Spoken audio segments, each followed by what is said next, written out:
Hi, my name is Kayla Amos, and I'm a fitness and nutrition specialist, and I'm also a behavior change coach. And although my topic today, are you a dream keeper or a dream giver, might not really have a connection with those things, but this actually wasn't even on my list of topics for the week.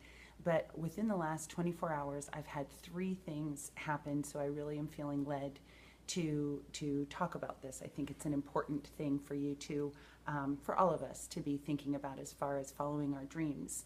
I I'm going to tell you the three things. So we have a family member who is dealing with some stuff that has a dream, and their boss is having an effect on them achieving their dream, and it's more of a communication thing, and so it's hard to navigate following your dream when you need more information. There's confusion there, so it's hard to do. It's hard to understand which direction to take.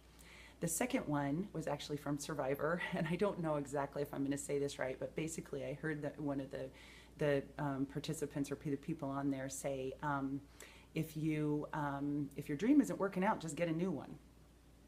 And then the third one, my company has a weekly national call, and the topic this week included talking about having dreams and other people that are kind of holding you back and not wanting you to have those dreams. So I want to talk about each one. So the first one, this is something where again they needed more information. They weren't getting the communication. They were being told one thing, but then the actions and positions and whatever were inconsistent with the information they were giving, which made it hard, or is making it hard for them to achieve their goal, their dream. So think of a quarterback. So what a quarterback does is at the line of scrimmage, if they know the play that they have to run, and if they see that this play just is not going to work against this defense, they audibilize. So they change the play at the line of scrimmage. They don't just throw up their hands and, oh, this isn't going to work, we're done. They change their play because they still have the goal of scoring. They still have that goal, and they'll just find another way to do it. But they needed that information. They needed that information in order to make the change. The second one on Survivor, the comment of, if your dream isn't working out, just get a new one. Well, that's just lazy and excuses. So if you find that you are continually abandoning your dreams, then I would look at making some changes in your life. And if you don't have dreams, if you don't have things to aspire to, then that's something that could be should be a goal of getting yourself involved in some things, so that you can have something to work for, to accomplish. Those are really important things to just your well-being. And then the third thing is, I can't look at my notes because I have a lot and I got to stay on track here. Is when you're letting people get in the way of your dreams. And here, about 10 years ago, I read a book called The Dream Giver. And it was a parable. And in that book, there was a person named Nobody, and he lived in the town of Ordinary. And he was given a dream by the dream giver to take him out of his comfort zone. But he started out by trying to get out of his comfort zone and follow his dream with border bullies. And border bullies could be your parents, they could be a sibling, they could be a friend, they could be a boss, they could be a coworker, they could be a coach, they could be just somebody who is standing in the way or is trying to hold you back. And there are several different reasons that people might be border bullies.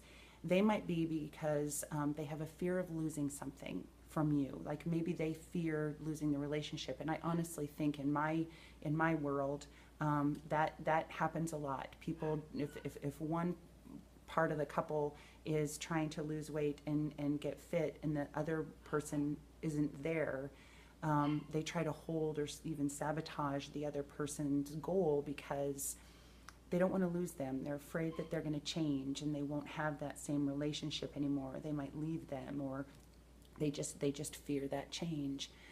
It might be that somebody holds power over you. So it might, if in the workforce or something, somebody holds power over you and they're afraid that they're going to lose that power if you get the promotion or if you do something. Or maybe they want someone else to have it and so they're holding you back. And that could be a coworker as well.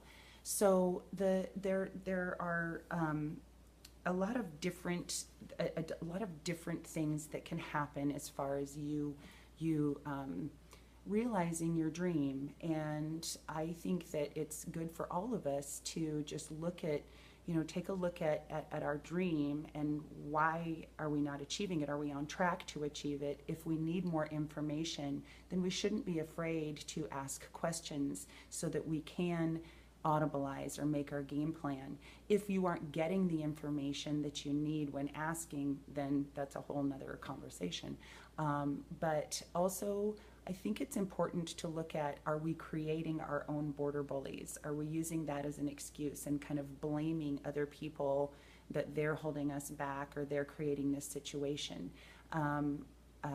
I have to have that. I have to buy that food because my husband has to have it, and so it's in the house. And I think have you ever talked to him or asked him if you can not have it, or maybe he can keep it in his car or at his office or something. So I think that it's important for all of us to really take a look at ourselves first and see if we are doing everything that we can control. Because you can, as far as what you're doing, control what you can control.